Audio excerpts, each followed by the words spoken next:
जय हिंद दोस्तों, मैं चंदन सर पिठौरी सिवान बिहार वाला। हम जानते हैं कि हमारे भारत में संसदीय शासन व्यवस्था है और यहाँ का संसद द्वारा देश में कानून बनाया जाता है। और संसद के 3 अंग होते हैं, लोकसभा, राज्यसभा और राष्ट्रपति। लोकसभा, राज्यसभा और राष्ट्रपति, ये हम पिछले क्लासेस में बता चुके हैं और लोकसभा के बारे में भी बता चुके हैं। आज हम पढ़ेंगे लोकसभा के अध्यक्ष के बारे में। तो लोकसभा का जब गठन हो जाता है तो लोकसभा अपने सदस्यों में से एक अध्यक्ष और एक उपाध्यक्ष का चुनाव करती है। लोकसभा जो है वो अपने सदस्यों में से एक अध्यक्ष और एक उपाध्यक्ष को चुनती है। लोकसभा अपने सदस्यों में से एक अध्यक्ष और एक उपाध्यक्ष का चुनाव करती है। और जो अध्यक्ष होते हैं ना या उपाध्यक्ष होते हैं, वो अध्यक्ष पद का शपथ नहीं लेते हैं। ये मार्केबल बात याद रखिएगा कि जो लोकसभा के अध्यक्ष होते हैं ना, वो अपने अध्यक्ष पद का शपथ नहीं लेते हैं। किसका शपथ लेते हैं?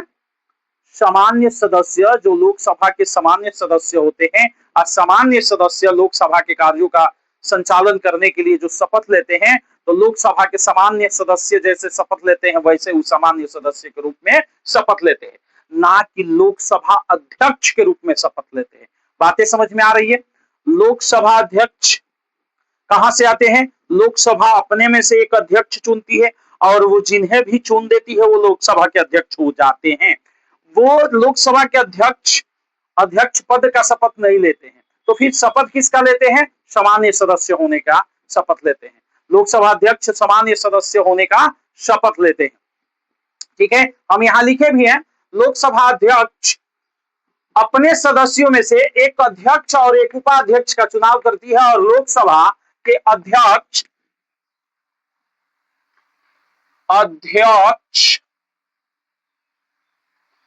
लोकसभा के अध्यक्ष के रूप में शपथ नहीं लेते हैं, सामान्य सदस्य के रूप में शपथ लेते हैं। बातें समझ में आई?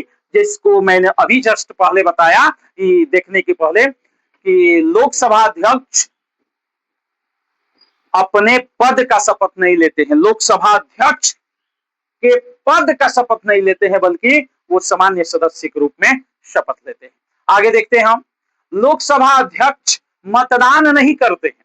लोकसभा अध्यक्ष जो है वो मतदान भी नहीं करते हैं, वोटिंग भी नहीं करते हैं। किसी भी विधेयक पर या कोई भी वोटिंग होता है ना, लोकसभा में सदस्यों से वोटिंग कराया जाता है, तो वो वोटिंग नहीं करते हैं, मतदान नहीं करते हैं।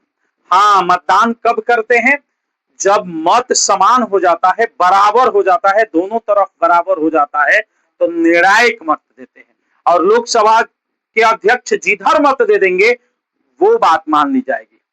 कहने का मतलब हुआ कि लोकसभा के सदस्यों में कोई भी मैटर पर, कोई भी विधेयक हो, किसी भी विधेयक पर आधे लोग कह रहे हैं कि होना चाहिए और आधे लोग कह रहे हैं कि नहीं होना चाहिए, मानी 50% कह रहे हैं कि होना चाहिए और 50% कह रहे हैं कि नहीं होना चाहिए। अब मानिए कि किसका बात माना जाएगा? तो उस कंडीशन में, सामान्य मत होने की स्थिति में, लोकसभा अध्यक्ष अपना निर्णायक वोट दे देते हैं, अपने निर्णायक मत दे देते हैं। और निर्णायक मत दे करके किसी एक पक्ष में जिधर दे देंगे उसकी बातें मान ली जाती है, उसकी जीत हो जाती है। तो लोकसभा अध्यक्ष क्या करते हैं? मत नहीं देते हैं, मतदान नहीं करते हैं, परंतु मतों के समान होने की स्थिति में निर्णायक मत देते हैं। अभी हम बताए लोकसभा के अध्यक्ष का प्रश्न उठता है, लोकसभा के अध्यक्ष का कार्यकाल कितना होता है? तो हम बता दें कि लोकसभा के अध्यक्ष का कार्यकाल भी 5 साल होता है। हम कल पिछले क्लास में बताए थे कि लोकसभा के सदस्यों का कार्यकाल कितना होता है? 5 वर्ष। तो लोकसभा के सदस्यों का कार्यकाल जब 5 वर्ष का होता है, तो ठीक उसी प्रकार से लोकसभा के सदस्य का कार्यकाल 5 वर्ष, तो लोकसभा के अध्यक्ष का भी कार्य 5 वर्ष होता है। लेकिन थोड़ा सा अंतर है। क्या अंतर है? यहां अंतर समझिए कि लोकसभा अध्यक्ष का कार्यकाल उसके निर्वाचन से लेकर लोकसभा के विघटन के बाद तक लोकसभा के प्रथम बैठक के ठीक पूर्व तक होती है। बातें समझ में आई?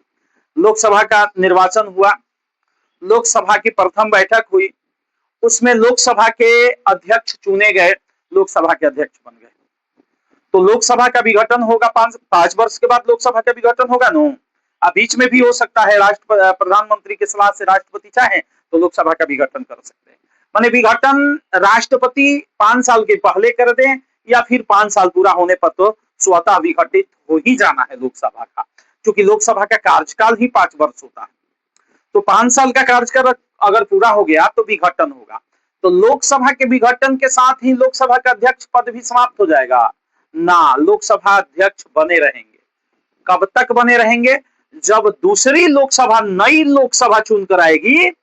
पुरानी लोकसभा तो गई, विघटित हो गई, लेकिन अध्यक्ष जी है अभी, अध्यक्ष जी बने रहेंगे।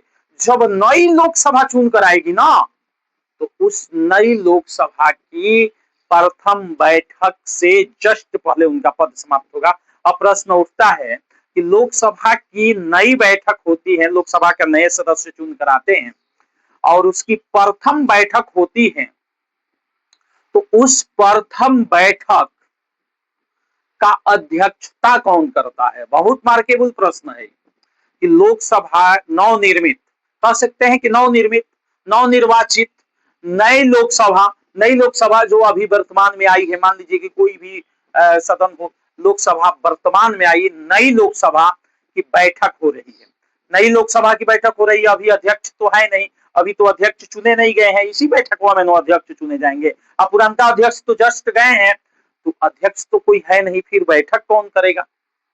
लोग प्रश्न उठता है कि लोकसभा की बैठक करेगा कौन? तो लोकसभा की बैठक वरिष्ठतम लोकसभा सदस्य करते हैं, जिन्हें हम प्रोटेम स्पीकर कहते हैं। लोकसभा की बैठक वरिष्ठतम माने सबसे पुराने व्यक्ति जो होते हैं लोकसभा में, वो करते हैं, लेकिन हमेशा नहीं। पहली बैठक, लोकसभा की जो पहली बैठक होती है, उसकी अध्यक्षता वरिष्ठतम सदस्य, लोकसभा के वरिष्ठतम सदस्य करते हैं, जिसे हम प्रोटेम स्पीकर कहते हैं। अब प्रश्न उठता है दूसरी बैठक, तो दूसरी बैठक तो अध्यक्ष जी है तो करेंगे ना जी। लोकसभा के अध्यक्ष चुने गए तो दूसरी बैठक, तीसरी बैठक, जितनी बैठकें होगी सबकी अध्यक्षता लोकसभा अध्यक्ष करेंगे, सबकी अध्यक्षता लोकसभा अध्यक्ष करेंगे, ठीक है। लेकिन प्रथम नवनिर्मित लोकसभा की प्रथम बैठक की अध्यक्षता कौन करेगा? प्रोटेम स्पीकर करेंगे। अब प्रश्न उठता है संयुक्त बैठक की। तो सबसे पहला बात कि संयुक्त बैठक होती कब है? तो संसद में कोई भी विधेयक आई और विधेयक को लोकसभा और राज्यसभा दोनों से पास कराना पड़ता है। लोकसभा से भी पास कराना पड़ता है, राज्यसभा से भी पास कराना पड़ता है। उसके बाद स्वीकृति के लिए, हस्ताक्षर के लिए राष्ट्रपति के पास भेजा जाता है। तो मान लीजिए कि दोनों सदन में से कोई एक सदन पास कर देता है और दूसरा सदन पास ही नहीं करता है। लोकसभा पास कर दिया, राज्यसभा फंसा दिया, नहीं पास कर रहा है, या फिर राज्यसभा पास कर दिया, लोकसभा फंसा दिया, नहीं पास कर रहा है। तो उस परिस्थिति में संयुक्त बैठक बुलाई जाती है, ठीक है। उस परिस्थिति में संयुक्त बैठक बुलाई जाती है और उस संयुक्त बैठक की अध्यक्षता कौन करेगा? क्योंकि राज्यसभा के पदेन सभापति होते हैं उपराष्ट्रपति, और लोकसभा के तो अध्यक्ष यहां देखिए रहे हैं, चुने गए हैं। तो जब संयुक्त बैठक होगी, मान लीजिए कोई एक सदन किसी विधेयक को पास कर देता है, दूसरा नहीं पास करता है, तो उस परिस्थिति में क्या होगा? संयुक्त बैठक बुलाया जाएगा। लोकसभा मान लीजिए कि पास कर दिया, राज्यसभा पास नहीं कही है, तो लोकसभा कहेगा आओ आओ फरिया लिया जाए की जगह। अगर राज्यसभा पास, लोकसभा पास नहीं कर रहा है, राज्यसभा पास कर रहा है, तो राज्यसभा कहेगा आओ आओ आओ फरिया लिया जाएगा। तो ठीक है, तो उस परिस्थिति में संयुक्त बैठक होगी। और जब संयुक्त बैठक होगी तो उसकी अध्यक्षता कौन करेगा? प्रश्न उठ रहा है कि लोकसभा और राज्यसभा माने संसद की संयुक्त बैठक, दोनों सदनों की संयुक्त बैठक जब होगी तो उसकी अध्यक्षता कौन करेगा? तो नो डाउट आप याद रखिएगा, लोकसभा अध्यक्ष करेंगे। यहां हम लिखे भी होंगे कि संयुक्त बैठक की अध्यक्षता लोकसभा अध्यक्ष करते हैं, ठीक है, लोकसभा अध्यक्ष करेंगे। अब एक दो और प्रश्न पूछता है यहां से कि संयुक्त बैठक कब नहीं बुलाई जा सकती है, किन कौन से विधेयक पर संयुक्त बैठक नहीं बुलाई जा सकती है। तो आपको बता दें कि अगर कोई विधेयक धन विधेयक है तो संयुक्त बैठक नहीं बुलाई जा सकती है। और प्रश्न उठता है कैसे पता लगेगा कि धन विधेयक है कि नहीं है? कोई भी विधेयक धन विधेयक है कि नहीं है? तो बुर्बकू आदमी जानता है कि जो धन से रिलेटेड विधेयक होगा, पैसा से रिलेटेड विधेयक होगा, संपत्ति से रिलेटेड विधेयक होगा, तो धन विधेयक होगा। लेकिन फिर भी पैसा से संबंधित विधेयक होने के बावजूद भी उसका निर्णय कि धन विधेयक है, कोई भी विधेयक धन विधेयक है या नहीं है, इसका निर्णय लोकसभा अध्यक्ष करते हैं। कोई भी विधेयक धन विधेयक है या नहीं है, इसका निर्णय लोकसभा अध्यक्ष करते हैं। बातें समझ में आ रही है? लोकसभा अध्यक्ष करते हैं। हाँ, संयुक्त बैठक की बात चल रही थी, अभी बता रहे थे हम। तो संयुक्त बैठक जो है कब बुलाई जाती है? तो अभी बताए कि जब एक सदन पास कर दे, दूसरा फेल कर दे, यानी दोनों सदन एक साथ न पास करे, कोई एक सदन पास करता हो, कोई फंसा दिया विधेयक को, तो उस परिस्थिति में संयुक्त बैठक बुलाई जाती है। लेकिन संयुक्त बैठक दो परिस्थितियों में नहीं बुलाई जाएगी। अगर कोई विधेयक धन विधेयक होगा तो संयुक्त बैठक नहीं बुलाई जाएगी। क्यों संयुक्त बैठक नहीं बुलाई जाएगी? क्योंकि धन विधेयक पर पूर्ण अधिकार लोकसभा का होता है। लोकसभा का है धन विधेयक पर पूरा अधिकार होता है, क्योंकि धन किसका है? जनता का है। भारत में धन किसका है? जनता का है। और धन का मालिक कौन है? जनता है। और जनता के चुने हुए प्रतिनिधि कहाँ बैठे हैं? लोकसभा में बैठे हैं। तो लोकसभा मालिक होती है। तो अब प्रश्न उठता है, लोकसभा पास कर देगी या राज्यसभा नहीं पास करेगी तो धन विधेयक पास नहीं होगा? होगा। लोकसभा पास कर देगी और राज्यसभा नहीं पास करेगी, तभी धन विधेयक पास हो जाएगा। हाँ, राज्यसभा उस धन विधेयक को अधिकतम 14 दिन तक रोक कर रख सकती है। अधिकतम 14 दिन तक, 14 दिन तक रोक के रखी है राज्यसभा। मान लीजिए किसी भी धन विधेयक को, कोई भी धन विधेयक को लोकसभा पास कर दी और राज्यसभा उसे 14 दिन तक रोक के रखी है। 14 दिन रोके, कोई दिक्कत नहीं है, 15वां दिन है तो अपने से पास समझा जाएगा।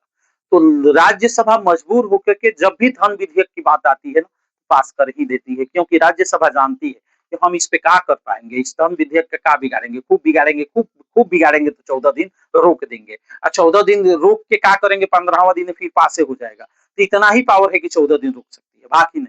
तो इसलिए धन विधेयक की जब भी बात आती है तो लोकसभा पास कर देती है। तो धन विधेयक लोकसभा तो पास करेगी, राज्यसभा भी पास कर देती है। कैसे कि राज्यसभा को पता होता है कि हम अधिकतम 14 दिन तक रोक पाएंगे। अब प्रश्न उठता है कि क्या धन विधेयक में संयुक्त बैठक नहीं बुलाई जा सकती है? और है, जैसे कि संविधान संशोधन विधेयक हो, संविधान में संशोधन करने से संबंधित कोई विधेयक आया हो संसद में, तो उस परिस्थिति में भी संयुक्त बैठक नहीं बुलाई जाती है। तो अब प्रश्न उठता है कि क्या संविधान संशोधन विधेयक में संयुक्त बैठक नहीं बुलाई जाएगी तो कोई एक सदन पास कर देगा तो हो जाएगा? अरे भाई, संविधान संशोधन करना है ना, तो संविधान संशोधन में किसी एक सदन के पास कर देने से कहां से पास हो जाएगा? दोनों सदन में अलग अलग पास कराना पड़ेगा। अब आपके दिल में प्रश्न उठ रहा होगा कि मानिए कि कोई एक सदन पास कर दिया, दूसरा पास ही नहीं कर रहा है, तब क्या होगा? तो संविधान संशोधन नहीं होगा। संविधान में संशोधन नहीं होगा। संविधान में संशोधन कब होगा? जब दोनों सदन पास करेगी। दोनों सदन पास करेगी तब जाकर संविधान में संशोधन होगा। तो दो कुछ विधेयक ऐसे है कि संयुक्त बैठक नहीं बुलाई जाती है। जैसे धन विधेयक हो गया, धन विधेयक पर संयुक्त बैठक नहीं बुलाई जाएगी, और संविधान संशोधन विधेयक पर भी संयुक्त बैठक नहीं बुलाई जाती है। तो थोड़ा सा ये बात रही लोकसभा अध्यक्ष, तो आप जानिए गए। अब प्रश्न उठता है, कुछ स्मरणीय तथ्य जान लेते हैं, लोकसभा अध्यक्ष से संबंधित स्मरणीय तथ्य, जो कि परीक्षा के व्यू से इंपॉर्टेंट होगा और उसे याद रखना आपके लिए सबसे ज्यादा जरूरी होगा। तो आप देखेंगे, सबसे पहला प्रश्न तो ये जानना जरूरी है कि भारत का प्रथम लोकसभा अध्यक्ष कौन था? क्या आप जानते हैं भारत का प्रथम लोकसभा अध्यक्ष कौन बना था? जानते हैं तो कमेंट कीजिए, या नहीं जानते हैं तो अभी देखिए। भारत का प्रथम लोकसभा अध्यक्ष गणेश वासुदेव मालवंकर थे। गणेश वासुदेव मावलंकर थे। कौन थे? थोड़ा सा नाम टेढ़ा है। गणेश वासुदेव मावलंकर थे। कौन थे? Who was the first speaker of Lok Sabha? तो लोकसभा के प्रथम अध्यक्ष वासुदेव मावलंकर यानी गणेश वासुदेव मावलंकर थे। गणेश वासुदेव मावलंकर थे, जिनको शॉर्टकट में हम जीबी मावलंकर कहते हैं। शॉर्टकट में क्वेश्चन जब पूछता है ना तो शॉर्ट नेम भी पूछ देता है। मान लीजिए आपको याद है गणेश वासुदेव मावलंकर, लेकिन ऑप्शन में दे दिया, पूछा हु वाज द भारत के प्रथम लोकसभा अध्यक्ष कौन थे? ऑप्शन में दे दिया गणेश वासुदेव मावलंकर न दे करके जीबी मावलंकर दे दिया। आप समझ न जाइएगा भाई कि जी से गणेश और बी से वासुदेव, वासुदेव यहाँ भी होना चाहिए, जी भी। हाँ, वी से वासुदेव और मावलंकर, ठीक है। अब प्रश्न उठता है, ठीक है तो पुरुष थे, भारत की पहली महिला लोकसभा अध्यक्ष कौन थी? इनको याद रखना बहुत आसान है, काहे से कि एक ऐसी महिला थी जो अपने नाम के साथ टाइटल कुमारी नहीं कुमार लगाती थी। तो भारत की पहली महिला लोकसभा अध्यक्ष कौन थी? मीरा कुमार। मीरा कुमार, कुमार से ही भूल नहीं पाते हैं हम, या आप भी नहीं भूलिएगा, क्योंकि जितनी महिलाएं आती है कुमारी देवी लगाती है, और मीरा जी जो थी वो कुमार लिखती थी, मीरा कुमार लिखती थी। तो एक अद्वितीय बात है ना जी, तो अद्वितीय बात कैसे हम भूल जाएंगे? सभी महिलाएं कुमारी देवी लिखती है, कुमारी लिखती है ना, तो देवी तो कुमार लिखती थी। तो भारत की प्रथम महिला लोकसभा अध्यक्ष मीरा कुमार थी। भारत की प्रथम महिला लोकसभा अध्यक्ष कौन थी? तो मीरा कुमार थी। अब थोड़ा सा देखते चले साथ में कि भारत की दूसरी महिला लोकसभा अध्यक्ष सुमित्रा महाजन थी। भारत की दूसरी लोकसभा अध्यक्ष सुमित्रा महाजन थी। अच्छा, प्रश्न पूछते परीक्षा में कि किसी ऐसे राष्ट्रपति का नाम बताइए, चाहे वह भारत का कौन सा राष्ट्रपति था, जो पहले लोकसभा अध्यक्ष रह चुका था। आप नाम जानते हैं उनका? नीलम संजीव रेड्डी। नीलम संजीव रेड्डी एक ऐसे लोकसभा अध्यक्ष थे जो बाद में जाकर राष्ट्रपति बने। पहले लोकसभा अध्यक्ष और बाद में राष्ट्रपति। तो क्वेश्चन पूछ सकता है कि भारत का वह कौन सा व्यक्ति लोकसभा अध्यक्ष था जो बाद में राष्ट्रपति बना? तो नीलम संजीव रेड्डी थे। नीलम संजीव रेड्डी थे जो पहले लोकसभा अध्यक्ष थे और बाद में राष्ट्रपति बने। अब कुछ स्मरणीय तथ्य में बात जान लेते हैं। संयुक्त बैठक की बात अभी बता रहे थे कि संयुक्त बैठक कब बुलाई जाती है? जब दोनों सदन में से कोई एक सदन किसी विधेयक को पास करती है और दूसरा सदन उस विधेयक को पास नहीं करती है, तो उस परिस्थिति में संयुक्त बैठक बुलाई जाती है संविधान के अनुच्छेद 108 के अकॉर्डिंग। आर्टिकल 108 के अकॉर्डिंग, माने संविधान के अनुच्छेद 108 के अनुसार, 108 के अनुसार संविधान की संसद की संयुक्त बैठक बुलाई जाती है। संविधान के अनुच्छेद 108 के अनुसार संसद की संयुक्त बैठक बुलाई जाती है। अब प्रश्न उठता है कि क्या कभी संयुक्त बैठक बुलाई गई है? हाँ, बुलाई गई है। मुख्यतः 3 बार बुलाई गई है। पहली संयुक्त बैठक 16 मई 1961 को बुलाई गई थी। पहली संयुक्त बैठक 16 मई 1961 को बुलाई गई थी, जब दहेज निरोधक विधेयक पास कराना था। दहेज निरोधक विधेयक माने दहेज पर रोक लगाने की बात आई थी। जब दहेज पर रोक लगाने वाली विधेयक आई थी, दहेज निरोधक विधेयक आई थी, उसको पास कराने के लिए संयुक्त बैठक बुलाई गई थी 16 मई 1961 को। अब 16 मई 1961 को आपको मालूम है कि भारत के प्रधानमंत्री कौन होंगे? कौन होंगे? पंडित जवाहरलाल नेहरू थे। तो पंडित जवाहरलाल नेहरू जब भारत के प्रधानमंत्री थे, उस समय दहेज निरोधक विधेयक के संबंध में 6 मई 1961 को बुलाई गई थी। 6 मई 1961 को दहेज निरोधी विधेयक कानून को लेकर के, दहेज विरोधी विधेयक को लेकर के संयुक्त बैठक बुलाई गई थी। उस समय भारत के प्रधानमंत्री पंडित जवाहरलाल नेहरू थे। बने रहे, बहुत जल्दी समाप्त कर रहे हैं। दूसरा विधेयक था बैंकिंग सेवा आयोग विधेयक। बैंकिंग सेवा आयोग विधेयक पर आपको संयुक्त बैठक बुलाई गई थी 16 मई 1978 को। 16 मई 1978 को संयुक्त बैठक बुलाई गई बैंकिंग सेवा आयोग विधेयक के पर। उस समय देश के प्रधानमंत्री मोरारजी देसाई थे, जनता पार्टी की तरफ से चुने गए थे। और तीसरी संयुक्त बैठक बुलाई गई 26 मार्च 2002 को, जब भारत के प्रधानमंत्री अटल बिहारी वाजपेयी हुआ करते थे। 26 मार्च 2002 को जब भारत के राष्ट्र प्रधानमंत्री अटल बिहारी वाजपेयी होते थे, उस समय संयुक्त बैठक बुलाई गई। कौन से विधेयक पर? आतंकवाद विरोधी विधेयक पर, जिसे पोटा कहते हैं। आतंकवाद विरोधी विधेयक, जिसे हम शॉर्टकट में पोटा कहते हैं, तो उस आतंकवाद विरोधी विधेयक यानी पोटा पर संयुक्त बैठक बुलाई गई कहीं 26 मार्च 2002 को, जबकि अटल बिहारी वाजपेयी प्रधानमंत्री थे। दोस्तों, आप पढ़ाई जरूर कीजिए। ये आज क्लास हमारा समाप्त होता है। पढ़ाई जरूर कीजिए, क्योंकि कहा गया है कि इस दुनिया में अपना कोई नहीं होता है। इस दुनिया में अपना कौन होता है? परछाइयां भी साथ छोड़ देती है जब अंधेरा होता है। सभी लोग आपके हैं, लेकिन स्वार्थवश। आप जरूरत की चीज बनिए, काम की चीज बनिए। जिस दिन आप जरूरत की चीज बन जाइएगा ना, उस दिन ठीक रहेगा। यदि आप जरूरत की चीज नहीं बने ना, तो कोई अपना नहीं। सब लोग स्वार्थ बस आपके साथ अपना बने हुए हैं। आप हमारे साथ बने रहे।